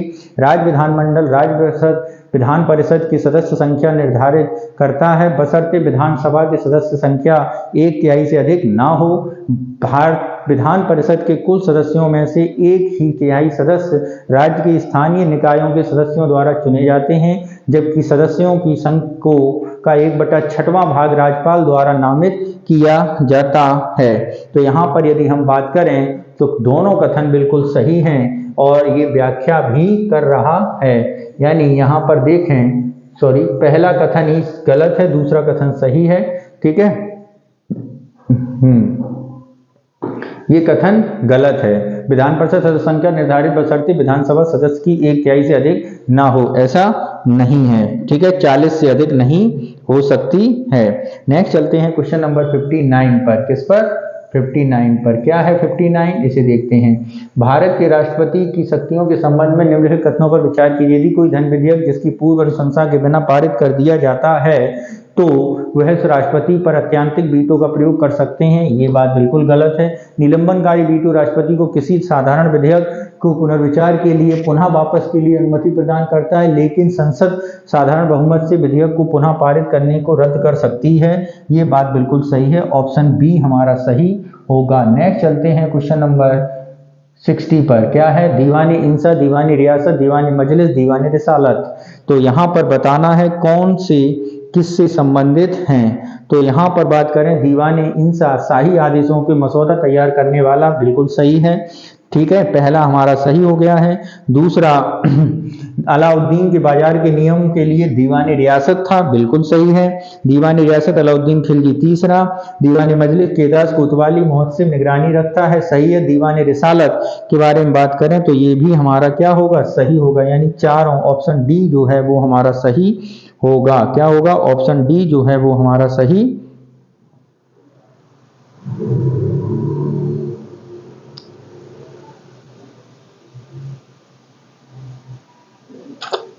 नेक्स्ट चलते हैं क्वेश्चन नंबर 61 पर। क्या कह रहा है 61? इसे देखते हैं।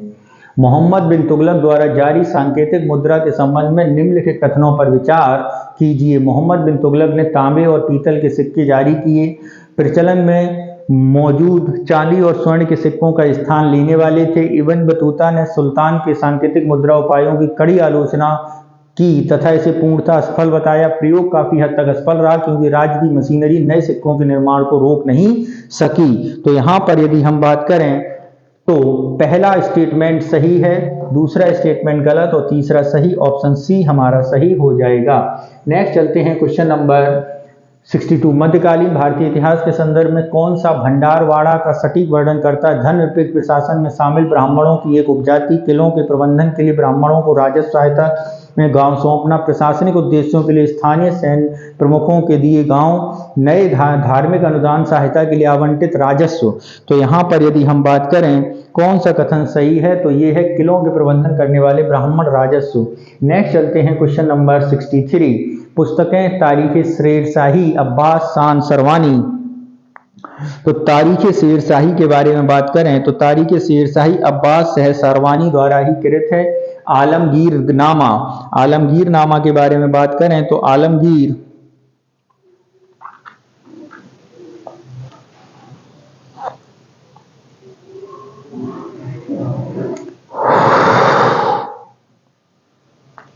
आलमगीर नाना मोहम्मद काजिम थे। कौन थे? मोहम्मद काजिम। ये भी बिल्कुल सही है।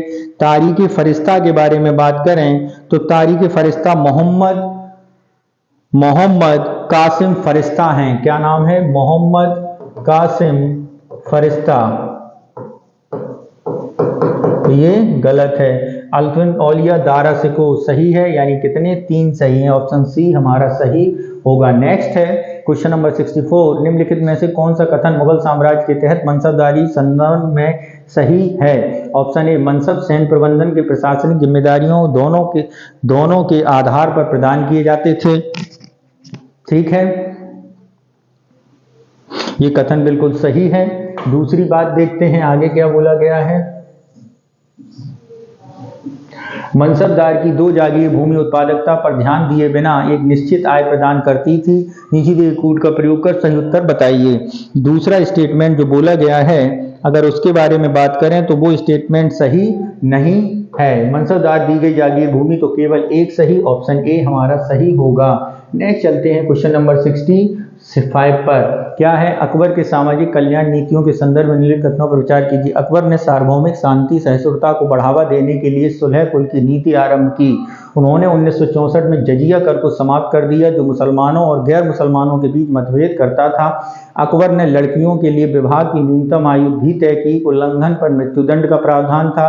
जरूरतमंदों के लिए भोजन सुनिश्चित करने हेतु लंगर सामुदायिक रसोई का आयोजन करने वाले प्रथम शासक थे। तो यहाँ पर यदि हम बात करें कौन सा ऑप्शन सही है तो पहला और दूसरा सही, तीसरा और चौथा गलत है। ऑप्शन बी हमारा सही होगा। ठीक है, 1964 में किया गया था। 14 वर्ष और 16 वर्ष कर दी गई। हालांकि इस बात के कोई साक्ष्य नहीं है कि इसके लिए मुगल बादशाह ने कुछ हस्तक्षेप किया था। नेक्स्ट है क्वेश्चन नंबर 66, मुगलों के अधीन स्थानीय शासन के संदर्भ में निम्नलिखित कथनों पर विचार कीजिए। अकबर का अधीन मुगल साम्राज्य प्रशासनिक विभागों के रूप में सूबा सरकार परगना में विभाजित था। फौजदार सरकार के भीतर कानूनों और व्यवस्था बनाए रखने के लिए जिम्मेदार थे और साम्राज्य राजस्व संग्रहण में भी सहायता करते थे। प्रांतीय स्तर पर दीवान कुशल राजस्व प्रशासन के लिए प्रत्यक्ष रूप से सूबेदार का रिपोर्ट करता था। कोतवाल को शहरों में कानून की व्यवस्था की देखरेख के लिए शाही सरकार द्वारा नियुक्त किया जाता था। तो यहाँ पर यदि हम बात करें, ये बात छोड़कर तीनों बातें सही हैं, ऑप्शन ए हमारा सही होगा। नेक्स्ट चलते हैं क्वेश्चन नंबर 67 पर। विजयनगर साम्राज्य और बहमनी साम्राज्य सल्तनत के बीच संघर्ष के संदर्भ में निम्नलिखित तथ्यों पर विचार कीजिए। कृष्णा तुंगभद्रा नदियों के बीच स्थित उपजाऊ क्षेत्र रायचूर दोआब दोनों राज्यों के बीच विवाद का मुख्य क्षेत्र था, सही है। बहमनी साम्राज्य विजयनगर साम्राज्य का मुकाबला करने के लिए अक्सर पुर्तगालियों के साथ गठबंधन करते थे। 1565 में तालीकोट्टा के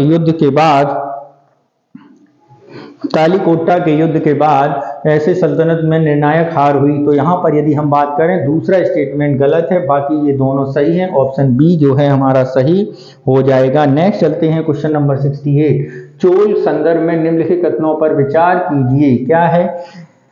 चोल ने राजेंद्र प्रथम के नेतृत्व में दक्षिण पूर्व एशिया के स्थित श्री विजय साम्राज्य की पराजित कर उस पर अधिकार किया। चोल काल में श्रीलंका के साथ संघर्ष राजराज प्रथम के शासनकाल में आरंभ हुआ और राजेंद्र प्रथम के शासनकाल में जारी रहा। इसके परिणामस्वरूप श्रीलंका का पूर्ण विलय हो गया। चोल नौसैनिक अभियानों का उद्देश्य मलक्का जलडमरू मध्य के नियंत्रण करना, समुद्री व्यापार मार्गों का प्रभुत्व स्थापित करना था। तो यहाँ पर यदि हम बात करें, ये सारी बातें सही नहीं हैं, केवल दो बातें सही हैं। ऑप्शन सी हमारा सही होगा। नेक्स्ट चलते हैं क्वेश्चन नंबर 69, श्यामजी कृष्ण वर्मा के संदर्भ में निम्नलिखित विचार कीजिए। उन्होंने स्वशासन को बढ़ावा देने के लिए वर्ष 1905 में इंडियन होम रूल सोसाइटी की स्थापना की। उन्होंने लंदन में इंडिया हाउस की स्थापना की, जो ब्रिटिश शासन के खिलाफ क्रांतिकारी गतिविधियों का केंद्र के रूप में कार्य करता था। तो यहाँ पर यदि हम बात करें, पहला कथन बिल्कुल सही है, ठीक है। श्यामजी कृष्ण को नरेंद्र मोदी ने 4 अक्टूबर 2024 में 95वीं जयंती मनाई है, ठीक है, 1905 वाला, ठीक। और दूसरा कथन भी अगर हम बात करें बिल्कुल सही है, ठीक है। आगे क्या बताया गया है वो भी देखते हैं। यह भारतीय राष्ट्रीय कांग्रेस के प्रमुख सदस्य थे, उन्होंने महात्मा गांधी के साथ मिलकर कार्य किया। ये कथन बिल्कुल सही नहीं है, प्रमुख सदस्य नहीं थे, तो केवल दो सही, ऑप्शन 1 और 2। नेक्स्ट चलते हैं क्वेश्चन नंबर 70, बंदरगाहों के संदर्भ में कथनों पर विचार कीजिए। समाचार बंदरगाह स्थित बुसान बंदरगाह, मोरक्को, एटम्बा बंदरगाह, बेल्जियम, जोएल बंदरगाह, संयुक्त अरब अमीरात। तो बुसान बंदरगाह यदि हम बात करें तो ये साउथ कोरिया का पूर्वी एशिया में है, साउथ कोरिया, ठीक है, तो ये गलत है। एंटवर्प बंदरगाह के बारे में बात करें तो ये है आपका बेल्जियम में है, सही है, ठीक है। दिल्ली बंदरगाह संयुक्त अरब अमीरात, ये दोनों सही हैं। तो कितने सही हैं? 2, यानी ऑप्शन बी जो है वो हमारा सही हो जाएगा। नेक्स्ट चलते हैं क्वेश्चन नंबर 71, ग्रीन हंसिंग शब्द का अर्थ क्या है? पहला, कंपनी का पर्यावरणीय उपलब्धियों के कार्य को बढ़ा चढ़ाकर बताना, जांच से बचने के लिए पर्यावरणीय प्रयास के बारे में जानकारी रोकना, जनसंपर्क के लिए नकली पर्यावरणीय पहल को बढ़ावा देना, अधिकतम लाभ कमाने के लिए पर्यावरण नियम की अनदेखी करना। तो यहाँ पर यदि हम बात करें तो ये क्या है? जांच से बचने के लिए पर्यावरणीय प्रयासों को जानकारी को रोकना, ठीक है। नेक्स्ट चलते हैं question number 72, living planet report 2024 के संदर्भ में बताइए। लिविंग प्लेनेट इंडेक्स ILPI प्रबंधन जूलॉजिकल सोसाइटी ऑफ लंदन और world wide fund for nature के सहयोग से किया जाता है। लिविंग प्लेनेट इंडेक्स पिछले 50 वर्षों में निगरानी के लिए वन्यजीव की आबादी 93% की कमी आई है, ठीक है। तो यहाँ पर यदि हम बात करें कौन सा ऑप्शन सही है, यानी पहला ऑप्शन सही होगा, नेक्स्ट सही नहीं होगा, ऑप्शन ए जो है वो हमारा सही है। नेक्स्ट चलते हैं क्वेश्चन नंबर 73, क्या है 73? निम्नलिखित भू इंजीनियरिंग विधियों पर विचार कीजिए। पृथ्वी के ऊपरी वायुमंडल में लाखों टन हीरे के चूर्ण का छिड़काव, कार्बन कैप्चर सिक्वेस्ट्रेशन, अंतरिक्ष आधारित दर्पण की स्थापना, कृत्रिम वृक्षों द्वारा प्रत्यक्ष कार्बन डाइऑक्साइड को कैप्चर करना। उपरोक्त में से कितने तरीके पृथ्वी के तापमान को कम करने और वैश्विक तापमान से निपटने के लिए संभावित रूप से सहायता कर सकते हैं? केवल 1, केवल 2, केवल 3, सभी 4। तो यहाँ पर यदि हम बात करें कौन सा ऑप्शन सही होगा, ये सभी ऑप्शन बिल्कुल सही हैं, ऑप्शन डी। नेक्स्ट चलते हैं क्वेश्चन नंबर 74। भारत विश्व के प्रथम वैश्विक पारिस्थितिकी तंत्र एटलस के संबंध में निम्नलिखित कथनों विचार कीजिए। जैसे संयुक्त अरब अमीरात दुबई में जलवायु परिवर्तन के संयुक्त राष्ट्र फ्रेमवर्क कन्वेंशन के 28वें सम्मेलन में लॉन्च किया गया है। एटलस को पृथ्वी अवलोकन समूह द्वारा विश्व भर में पारिस्थितिकी तंत्र के मानचित्र की निगरानी के लिए विकसित किया गया था। उपरोक्त में से कौन सा कथन सही है? ठीक है, उपरोक्त में से कौन सा कथन सही है? ऑप्शन जो है वो हमारा बी सही है, पहला गलत, यानी बी ऑप्शन सही होगा। नेक्स्ट, रेड पांडा के संदर्भ में निम्नलिखित कथनों पर विचार कीजिए। रेड पांडा के संदर्भ में निम्नलिखित रेड पांडा लगभग 50% निवास पूर्वी हिमालय में स्थित है, मुख्य शाकाहारी है, रेड लिस्ट में गंभीर रूप से संकटग्रस्त है। तो यहाँ पर यदि हम बात करें कौन कौन से सही हैं, तो रेड पांडा के संबंध में जो पहला स्टेटमेंट दिया गया है वो बिल्कुल सही है, 50% पूर्वी हिमालय में है, अतः इसका पौन्या भी कहा जाता है। रेड संकटग्रस्त की वैलेट में संकट तहत संकटग्रस्त है, अतः कथन आईएनसी रेड लिस्ट में गंभीर रूप से नहीं संकटग्रस्त है, ये गलत है, ऑप्शन बी हमारा सही होगा। नेक्स्ट चलते हैं क्वेश्चन नंबर 76 पर। क्या है 76, इसे देखते हैं। इन्वीस्टेक्स इंडिया रिपोर्ट 2024 पर्यावरण लेखा के संदर्भ में निम्नलिखित कथनों पर विचार कीजिए। क्या है? पहला, इन्वीस्टेक्स इंडिया 2018 में पार्थ दासगुप्ता की समिति की सिफारिश पर जारी किया, सही है। यह रिपोर्ट वन पर्यावरण जलवायु परिवर्तन मंत्रालय द्वारा जारी की जाती है। तो यह रिपोर्ट अगर हम बात करें 7वां अंक है जो सांख्यिकी और कार्यक्रम कार्यान्वयन मंत्रालय द्वारा जारी की जाती है। सांख्यिकी कार्यान्वयन मंत्रालय द्वारा जारी की जाती है, तो ये गलत है। रिपोर्ट के अनुसार भारत में मैंग्रोव कवरेज में वृद्धि हुई, ये बात बिल्कुल सही है। तो कौन सा सही होगा?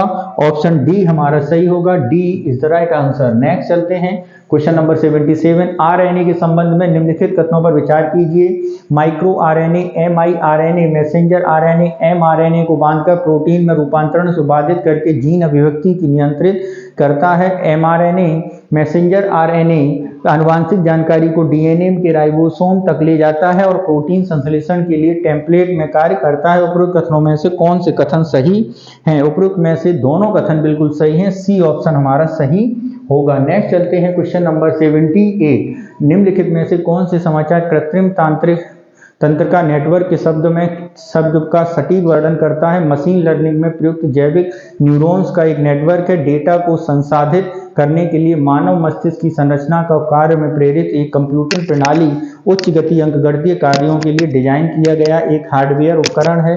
डेटा को छांटने खोजने के लिए उपयोग किया जाने वाला एक पारंपरिक एल्गोरिदम है। हाल ही में खबरों में रही वलोंग लड़ाई किस युद्ध से संबंधित है? तो यहाँ पर यदि हम बात करें कौन सा कथन बिल्कुल सही होगा, तो ये कथन होगा ऑप्शन बी। नेक्स्ट, हारों में खबरों में रही वालोंग की लड़ाई किस युद्ध से सम्मिलित है? तो खबरों में रही वो लड़ाई युद्ध है आपका भारत चीन युद्ध 1962। नेक्स्ट चलते हैं क्वेश्चन नंबर 80। हाल ही में भारत ने अपनी चौथी परमाणु ऊर्जा संचालित बैलिस्टिक मिसाइल पनडुब्बी SSBN S4 लॉन्च की है। ठीक है, तो इसमें 100% स्वदेशी उपकरण शामिल हैं जो रक्षा विनिर्माण में आत्मनिर्भरता के प्रति भारत की प्रतिबद्धता को दर्शाते हैं। S4 स्टार उन्नत K4 परमाणु बैलिस्टिक मिसाइलों से सुसज्जित है।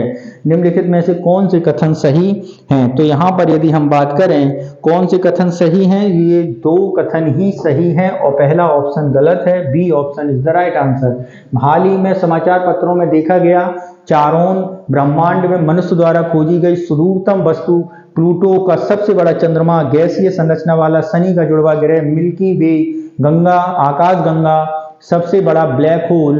तो यहाँ पर यदि हम बात करें कौन सा ऑप्शन सही है, तो वो है प्लूटो का सबसे बड़ा चंद्रमा। नेक्स्ट चलते हैं क्वेश्चन नंबर 82।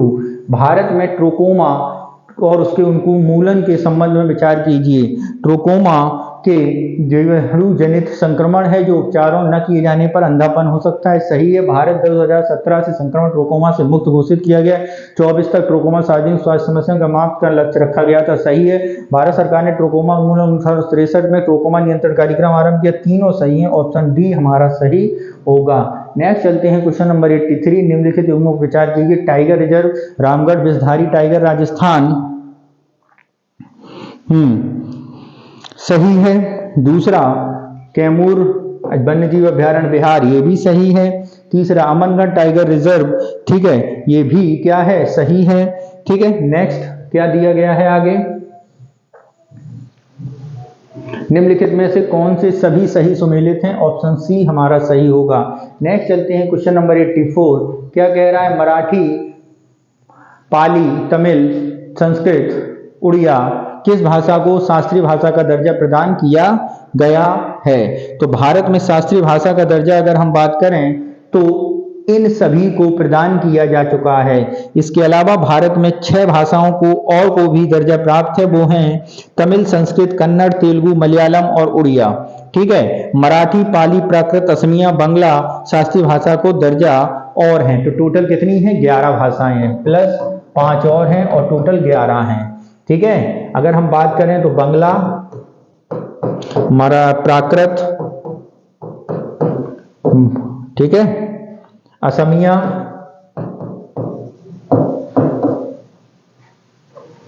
बांग्ला, प्राकृत, असमिया, कन्नड़,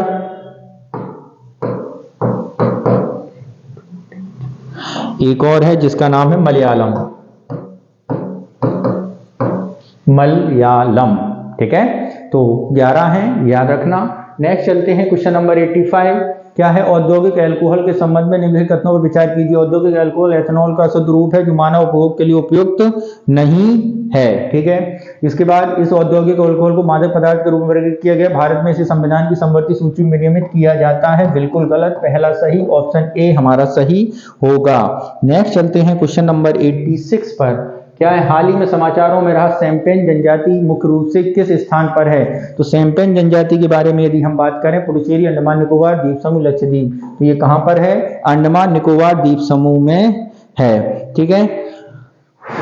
नेक्स्ट चलते हैं क्वेश्चन नंबर 87, क्या कह रहा है 87, इसे देखते हैं। जेड मोड़ सुरंग संबंध में निम्नलिखित कथनों पर विचार कीजिए। यह सोनमर्ग लेह के बीच वर्ष भर संपर्क प्रदान करने वाली जम्मू एवं लद्दाख के 2 केंद्रीय शासित प्रदेशों को जोड़ती है परियोजना। सीमा सड़क पूर्ण की गई है। जेड सुरंग जोजिला सुरंग परियोजना की हिस्सा है। इसका क्षेत्र संपर्क उपबंध उपलब्ध कराना है। उपरोक्त में से कितने कथन सही हैं? उपरोक्त में से अगर हम बात करें कितने कथन सही हैं, तो पहला कथन सही नहीं है। दूसरे कथन के बारे में भी बात करें तो दूसरा कथन भी सही नहीं है।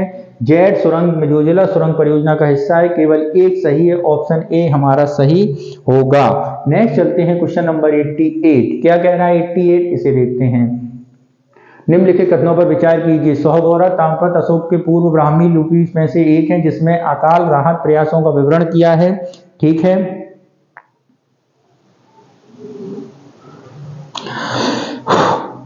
इलाहाबाद प्रशस्ति मौर्यकाल और गुप्तकाल मुगल काल में अभिलेख प्राप्त किए हैं, ठीक, ये भी सही है। तीसरा, रोमेनदेही अभिलेख अशोक के निर्णय के रूप में उल्लेख में लुम्बिनी कर मुक्त किया गया, ये भी सही है। तो तीनों यहाँ पर सही हैं, तो ऑप्शन कौन सा सही होगा? ऑप्शन डी हमारा सही होगा। कौन सा होगा? डी हमारा सही होगा। नेक्स्ट चलते हैं क्वेश्चन नंबर 89, क्या कह रहा है? भारत में मंदिर वास्तुकला के संबंध में बात बताइए। क्या है मंदिर वास्तुकला, उसे देखिए। षटकार, अर्धगोला, चतुरालिज किस शैली में बनाया गया है? नागर शैली में, सही है। गोपुरम द्रविड़ शैली में बनते हैं, ये भी सही है। धर्मराज द्रौपदी रथ ये किस में बने हैं? ये आपके पल्लव काल में निर्मित हैं और द्रविड़ शैली में बने हैं, न कि बेसर शैली से इसका कोई संबंध नहीं है। तो ये गलत है। कितने सही है? 2 सही है। ऑप्शन बी जो है वो हमारा सही होगा। नेक्स्ट चलते हैं क्वेश्चन नंबर 90 पर। नटराज के चोल मूर्तिकला के संदर्भ में निम्न कथनों पर विचार कीजिए। क्या है? नटराज निचला बायां हाथ उठे पैर की ओर इशारा करते हैं, मोक्ष प्रतीक है। शिव भुजा चालों में लिपटा सिर्फ विनाश के चक्र का प्रतीक है। तो यहाँ पर यदि हम बात करें, पहला सही, दूसरा गलत, ऑप्शन ए हमारा सही होगा। नेक्स्ट चलते हैं क्वेश्चन नंबर 91। वास्तुकला की होयसल शैली के संबंध में निम्नलिखित कथनों पर विचार कीजिए। क्या है? होयसल मंदिरों के निर्माण तारकीय परियोजना के तहत किया गया था, जिसमें मंदिर में केंद्रीय हॉल के बाहर की ओर विस्तृत थे। मंदिरों के निर्माण मुलायम पत्थर के रूप में किया गया था।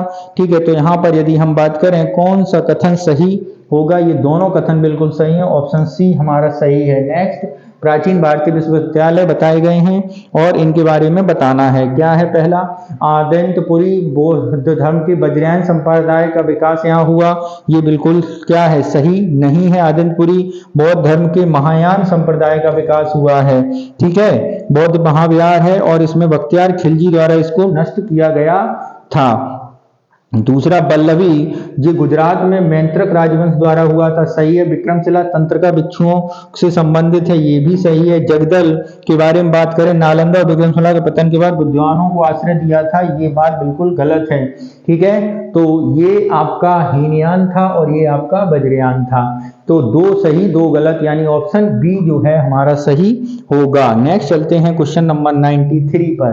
क्या है 93? इसे देखते हैं। अकबर की स्थापत्य कला के संदर्भ में निम्नलिखित विचार की फतेहपुर सीकरी, पंचमहल का वाहन प्रवाह फारसी शैली में प्रेरित हैं।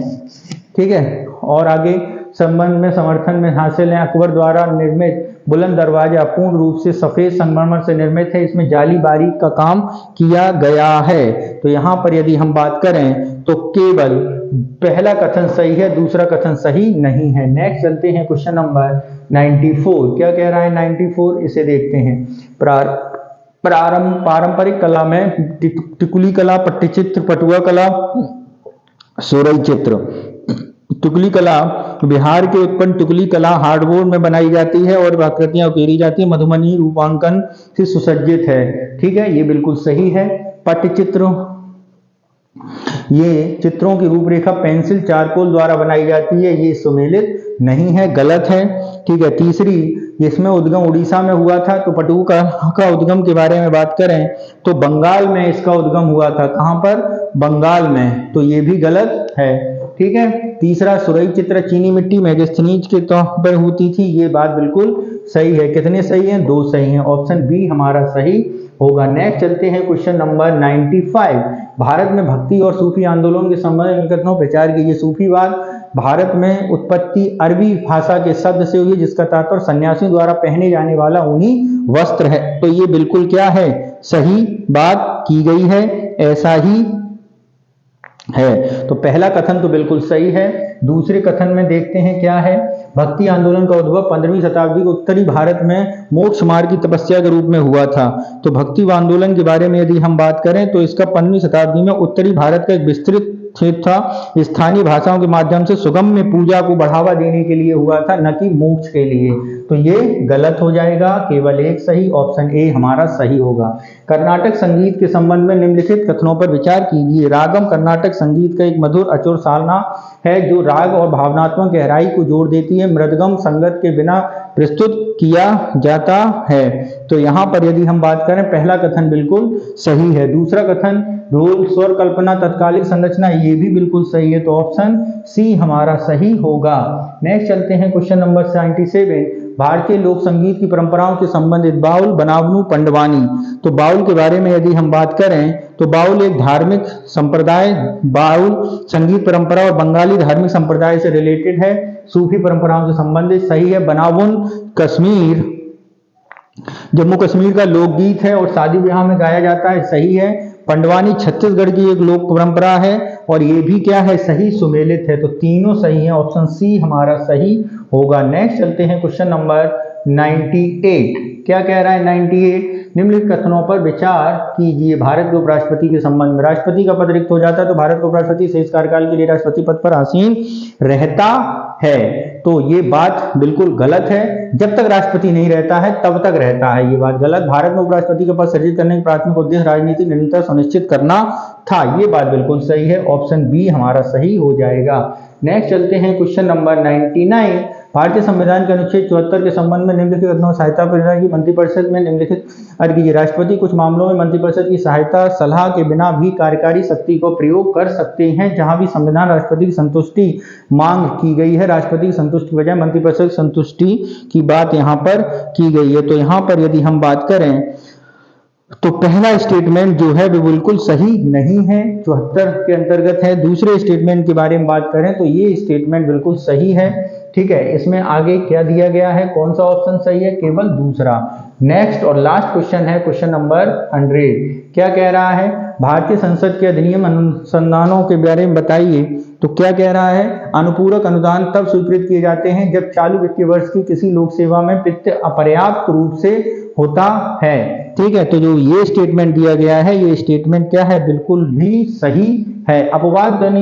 अपवादनीय वित्तीय वर्ष चालू सेवाओं में एक भाग है जिसको नियमित सरकारी व्यय आवंटित किए जाते हैं, ये कथन सही नहीं है। अपवादानुपात एक्सपेंडिचर ऐसा नहीं है। 1 रुपए सांकेतिक मुद्रा का उपयोग अतिरिक्त रूप से धनराशि बिना पुनर्वियोजित माध्यम से सेवा शुरू करने के लिए की जाती है, ये कथन भी सही है। तो यहाँ पर यदि हम बात करें 1 और 3 सही है, ऑप्शन बी जो है वो हमारा सही होगा। तो इस तरह मित्रों आज हम लोगों ने दृष्टि आईएएस संस्थान का मॉडल टेस्ट संख्या 10 सॉल्व की है, ठीक है। और ये ऑल इंडिया टेस्ट सीरीज का पहला टेस्ट था दृष्टि आईएएस संस्थान का। तो आप हमारे चैनल से जुड़े रहिए और विजन के भी पेपर हमारे चैनल के माध्यम से आपको मिल रहे हैं। और इसके साथ ही इतिहास का एक क्रैश कोर्स जारी किया है जिसका वीडियो आज दूसरा सीरीज का सेकंड वीडियो आज मिलेगा आप लोगों को। तो आप चैनल से जुड़े रहिए, साथ रहिए और हमसे जुड़े रहिए। थैंक यू, धन्यवाद, जय हिंद।